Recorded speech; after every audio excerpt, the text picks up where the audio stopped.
Congelou agora semana passada.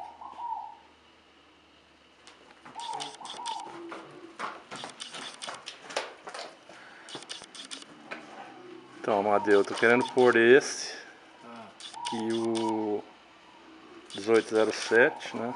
Já estão escolhidos pro meu teste de progênio lá. Agora tem mais 2 vagas aí para preencher.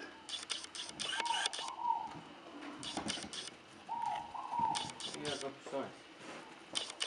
Uma opção viria lá de Goiânia.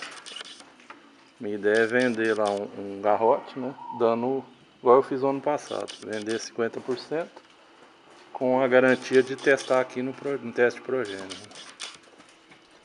E qual que você fez ano passado desse? O 1616, que é do Beto e do... O Beto, quem comprou foi o Beto e aquele rapaz da CRI lá, o Frederico? Frederico. Que tipo que é?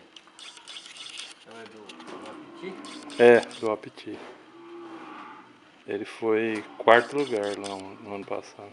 E ele tá onde, 16, 16? Tá aqui. Aqueles 3 que você viu lá